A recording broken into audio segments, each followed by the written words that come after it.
Bom dia, hoje é dia 17 de janeiro e vamos para o nosso devocional do dia. Devocional onde eu lerei tanto o devocional da noite, da manhã, quanto o devocional da noite. Então, primeiro a gente vai fazer a nossa oração, depois eu leio a introdução do devocional da manhã, que é de Apocalipse. Então, eu lerei a introdução do livro de Apocalipse. Aí lerei a reflexão sobre Apocalipse 14, 1. E depois eu leio a introdução do livro de 2 Samuel.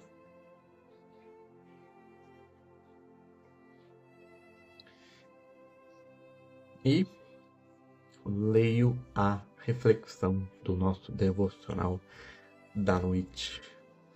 Então vamos lá começar com a nossa oração. Jesus, Pai querido, que o Senhor esteja presente do começo ao fim desse devocional. Que o Senhor traga para essa live todas as pessoas que precisam ouvir esse devocional sobre Apocalipse 14:1 e 2 Samuel 11:2. Espírito Santo, se for necessário que o Senhor coloque em minha boca qualquer palavra para este devocional. Agradeço por estar conosco nesse dia, Senhor. Amém, amém e amém. Vamos lá começar lendo a introdução do livro do Apocalipse. Como é fácil de achar porque é o último livro da Bíblia.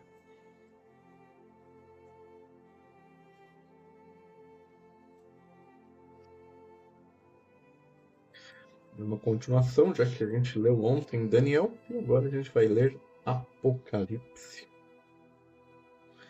Acho que eu nunca li Apocalipse inteiro. O Apocalipse de João.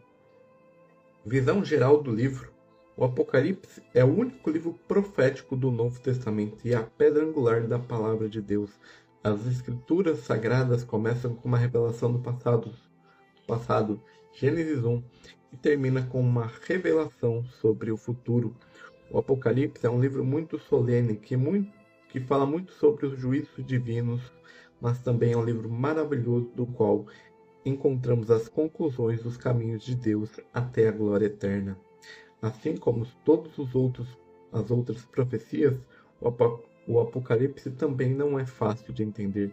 É por isso que às vezes é chamado de livro de 7 selos e é muito negligenciado por muitos cristãos. E também muito, como eu posso dizer, muito familiarado. Muita gente interpreta Apocalipse muito ruim.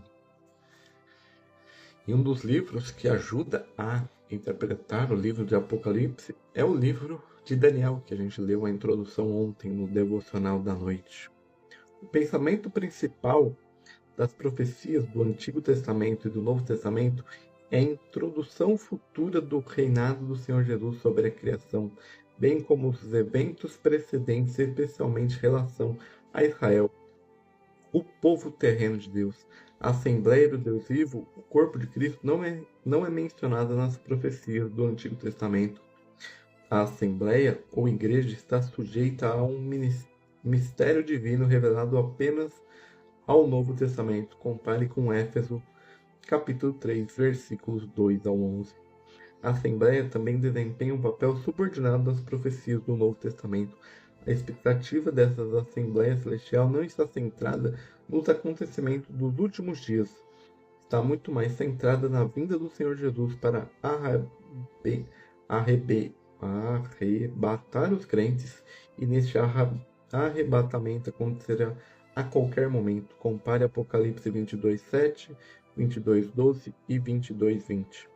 A maioria das profecias bíblicas, incluindo o Apocalipse, diz respeito ao tempo após o arrebatamento.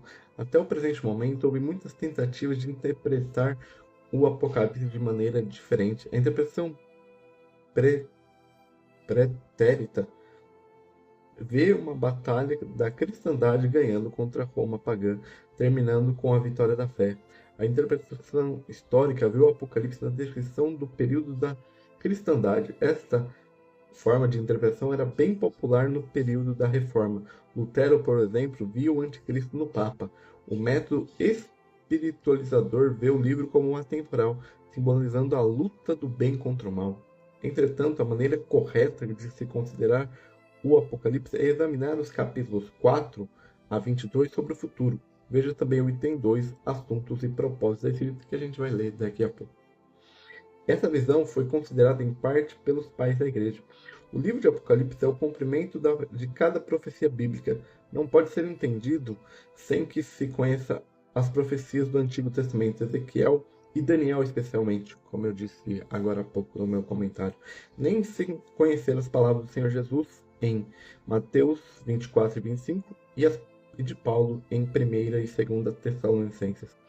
A linguagem de Apocalipse é amplamente simbólica e só se pode explicar esses símbolos em conexão às escrituras sagradas como um todo, especialmente em relação à profecia, pois aprendemos com Pedro em 2 Pedro 1,20 que nenhuma profecia das escrituras é de interpretação particular. Então, o livro de Apocalipse tem várias interpretações. Tem os pré-tribulacionistas que não acreditam que a igreja vai passar pela grande tribulação.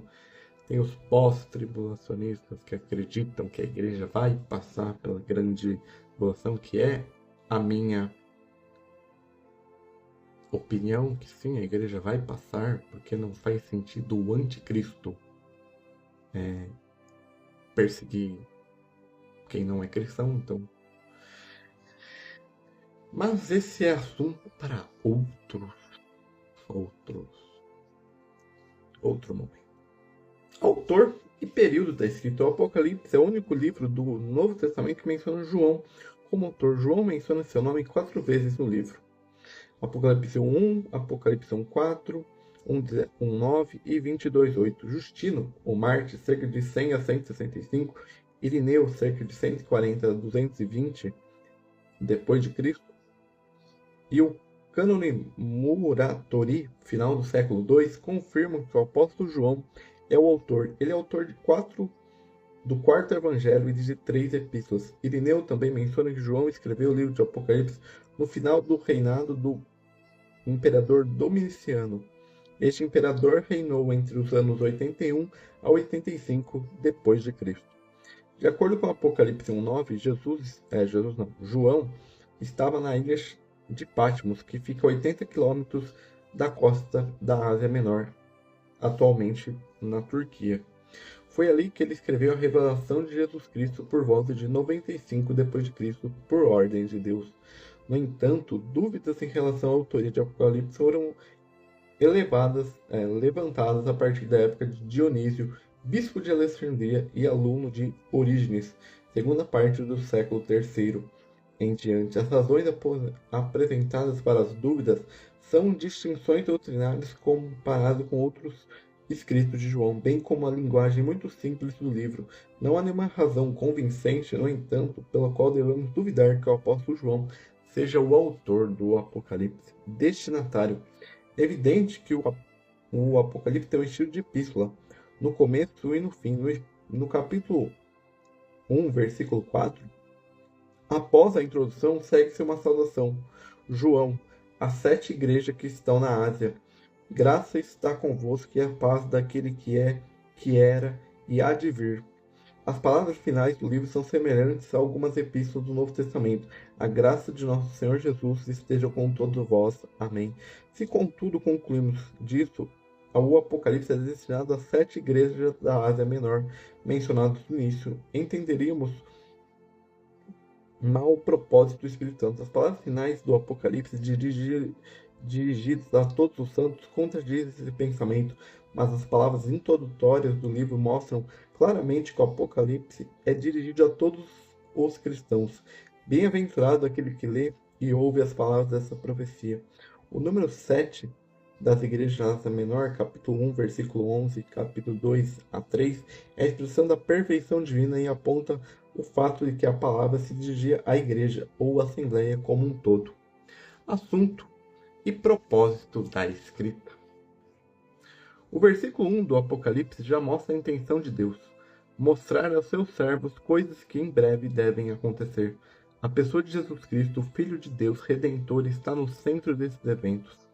Vemos o Senhor Jesus como o juiz justo no capítulo 1, como aquele que em breve virá no último capítulo, mas também vemos no curso de todo o livro de Apocalipse repetidas vezes o Senhor Jesus como aquele que age.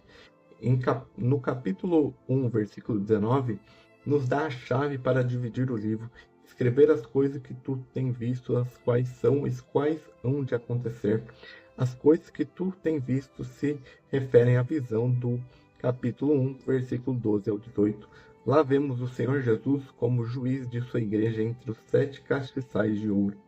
As que são só podem se referir às 7 cartas dos capítulos 2 e 3, dirigidas às 7 igrejas.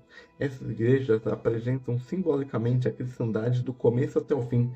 Finalmente, as que hão de acontecer nos mostram os eventos que ocorrerão após a igreja ser arrebatada.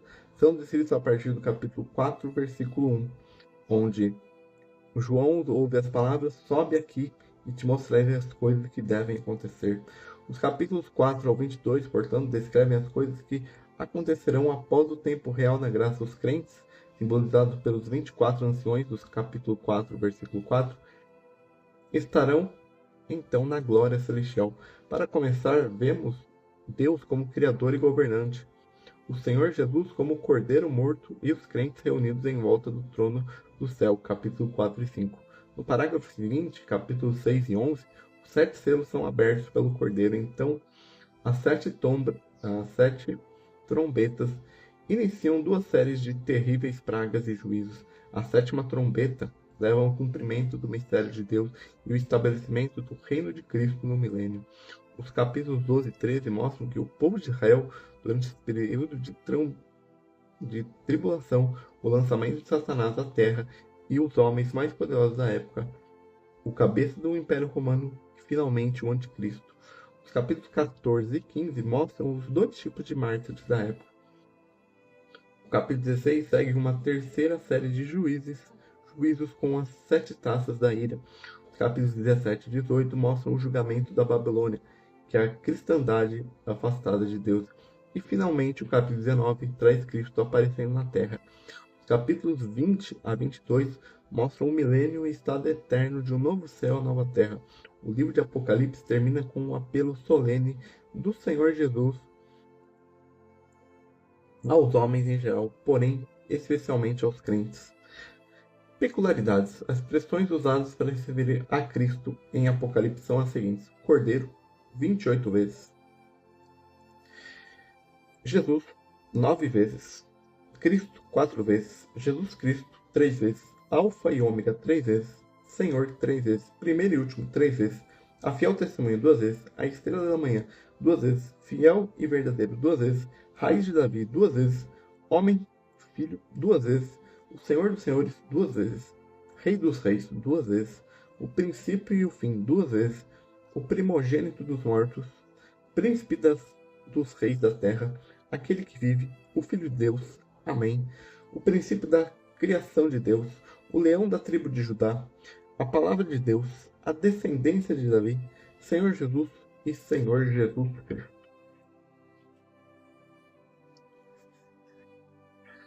E vamos ler o que fala sobre o capítulo 14.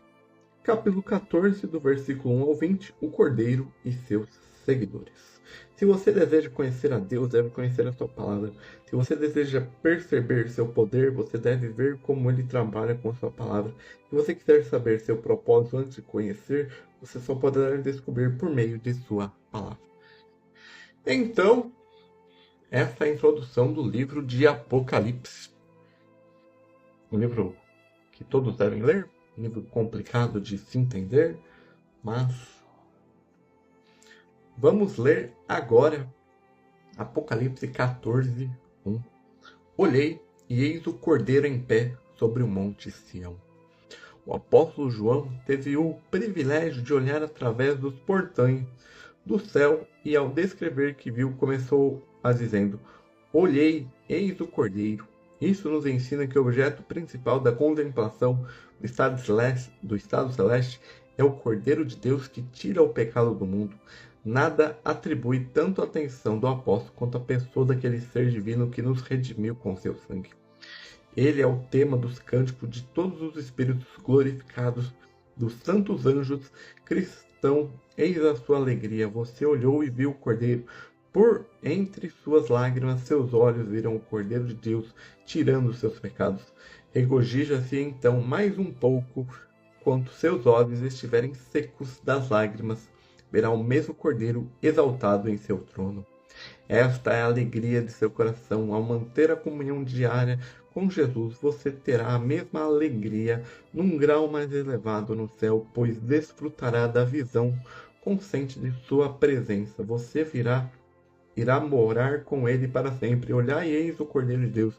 Olha, aquele Cordeiro é o próprio céu, como diz Rutherford, teólogo presbiteriano, 1600 a 1661. O céu e o Cristo são a mesma coisa. Estar com Cristo é estar no céu. E estar no céu é estar com Cristo. Aquele prisioneiro do Senhor escreve muito docentemente em seus brilhantes textos. Ó meu Senhor Jesus Cristo, se eu pudesse estar no céu sem ti, seria um inferno. Se eu estivesse no inferno e ainda estivesse a ti, seria um céu para mim. Pois és todo o que eu quero, é a verdade, não é cristão. A sua alma diz o mesmo, nem todas as harpas acima podem fazer um lugar celestial se teu Deus retirar sua residência ou esconder sua face. Tudo que você precisa estar abençoando surpreendentemente é estar com Cristo. Então essa é a nossa grande mérito. O nosso mérito não é o céu. O nosso mérito é estar com Cristo. O paraíso não era o jardim, era a presença de Deus.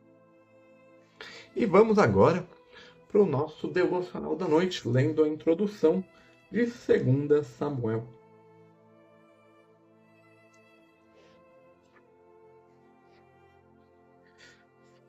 Segunda Samuel.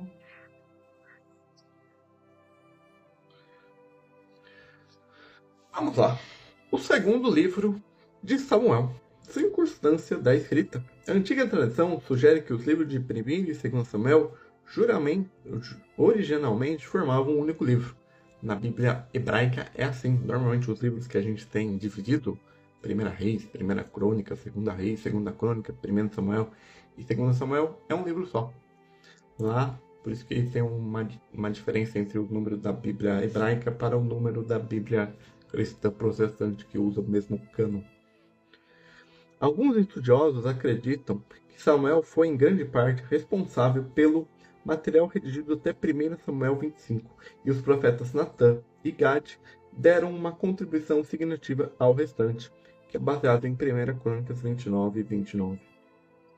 Essa proposta, no entanto, deve permanecer especulativa, porque os livros não trazem o nome de seus autores. O livro de 1 Samuel 27, seus autores. O livro de 1 Samuel 27:6, capítulo 27, versículo 6, surge que provavelmente não foi concluído até algumas gerações após a divisão do reino por volta de 930 a.C., após a conquista da terra pelos israelitas durante lhes trouxe libertação através dele.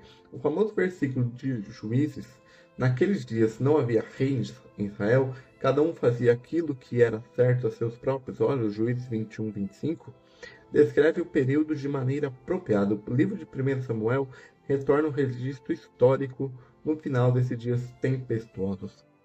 Contribuições para a Bíblia. Os livros de 1 e 2 Samuel descrevem a transição de Israel de uma sociedade vagamente tribal, sob a orientação de Deus, uma teocracia, para uma lideração centralizada sobre um rei que prestava contas a Deus, uma monarquia. A vida e o ministério de Samuel moldam, em grande parte, o período da reestruturação à medida que eles levam o povo de volta para Deus. O reinado de Saul destacou os perigos que os israelitas enfrentaram por clamar por um rei para liderá-los. As advertências de Samuel caíram em ouvidos surdos, porque o povo de Deus tinha a intenção de tornar como uma nação ao seu redor. Por fim, eles conseguiram o que pediram, mas pagaram um preço terrível. A vida de Saul é uma advertência para confiarmos no tempo de Deus para cada provisão da vida. O reinado de Davi testificou as incríveis obras que o Senhor podia realizar e faria através de uma vida que se rendesse a ele. O segundo rei de Israel parecia bastante consciente da bênção de sua vida e exigia um coração terno para as coisas dele. Gerações posteriores recebiam bênçãos por causa da vida de Davi. Isaías 37:35. O pacto especial de Davi com ele encontrou seu último cumprimento em Jesus, o filho de Davi. Lucas 1:32-33. As consequências do pecado de Davi com Batseba, no entanto, é uma advertência para todos que exprimem a atração do pecado. Deus responsabiliza seus filhos por suas ações e até mesmo pecados perdoados podem trazer consequências terríveis. Estrutura. O livro de 2 Samuel, capítulo 1, versículo... O livro de Samuel, do capítulo 1 ao capítulo 4, descreve a luta pelo trono de Israel que começou com a morte de Saul. Davi foi ungido pelos reis dos homens de Judá, mas Abner ungiu Is-Bosete, o filho sobrevivente mais velho de Saul, como rei de Israel. Uma guerra civil de 2 anos resultou com a morte de Is-Bosete e a coroação de Davi como rei de toda Israel. O livro de 2 Samuel, do capítulo 5 ao 24, apresenta detalhes do reinado de Davi. Deus estabeleceu um pacto especial com ele, prometendo estabelecer o reinado para sempre. O pecado de Davi com Batseba, no entanto, trouxe consequências desastrosas para seu reinado e tornou-se um ponto de transição em 2 Samuel. No livro, o arrependimento de Davi confirma sua designação como homem segundo o coração de Deus, mas seu pecado mostrou que mesmo o rei não está acima da desobediência às leis de Deus. Spurgeon em 2 Samuel. Embora Davi soubesse que foi ungido para ser rei sobre Israel, ele não daria nenhum passo em direção à sua posição por direito, sem primeiro pedir a orientação de Deus. Além disso, ele não estava contente com uma orientação generalizada, mas queria uma indicação particular específica sobre onde deveria ir. Não foi suficiente Deus intervir. Ele queria saber exatamente para qual cidade de Judá deveria ir. E isso não foi exceção ao hábito de Davi.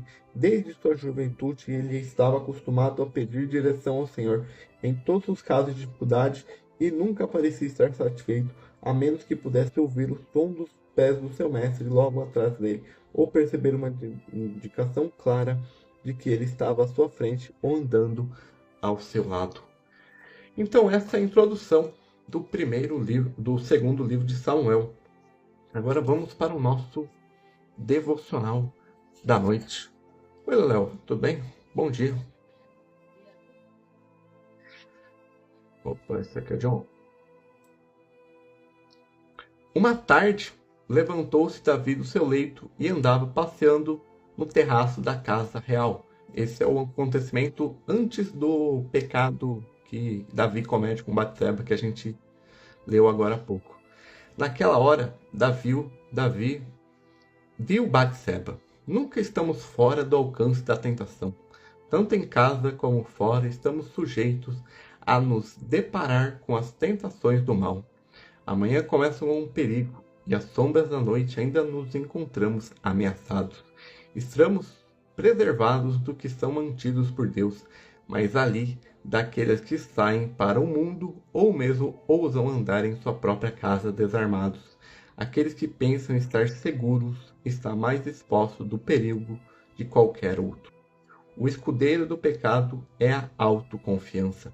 Davi deveria estar comprometido em lutar batalhas do Senhor. Em vez disso, ele ficou em Jerusalém e se entregou ao repouso luxuoso. Então, levando-se de sua cama ao anoitecer. Ocioso e luxo são chacais do diabo. Encontram para ele muitas presas. Em águas estagnadas, nadam criaturas nocivas. Em solo negligenciado, logo crescem um denso esmaranhado de ervas daninhas e espinheiros. que profundo amor de Jesus nos mantenha ativos e úteis.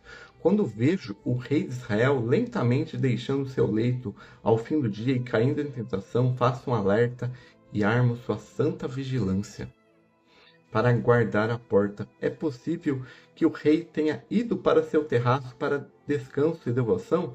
Se assim for, que cuidado temos para que nenhum lugar, mesmo secreto, seja um santuário do pecado, enquanto nossos corações forem como um isqueiro, como faíscas tão abundantes, precisamos usar toda a nossa diligência em todos os lugares para evitar um incêndio. Satanás pode subir em terraços e entrar em armários, e mesmo se pudéssemos evitar esse demônio vil, nossas próprias corrupções são suficientes para nos arruinar, ao mesmo que a graça evite.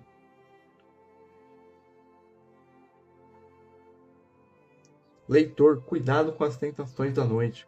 Não esteja seguro. O sol se põe, mas o pecado está alerta. Precisamos de um vigia durante a noite. Saia com um guardião durante o dia. Ó Espírito abençoado, afaste-me do mal essa noite.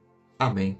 Então, com essa reflexão, que nós possamos nos proteger do mal, porque como Pedro escreve, Satanás é como um leão esperando uma presa fácil. Então, que nós nos protejamos com essa oração. Ó Espírito, abençoa, afaste-nos do mal esta noite.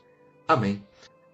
Então, esse é o nosso devocional do dia 17. A partir desse sábado e no diante, eu vou fazer sempre esse devocional do dia aos domingos, porque o Legacy, o culto de jovens que eu vou, volta no dia 24. Então, a partir de agora, nós teremos todo sábado o devocional do dia às 8 horas aqui no Instagram. Tenha um bom sábado e voltamos amanhã com o devocional da manhã.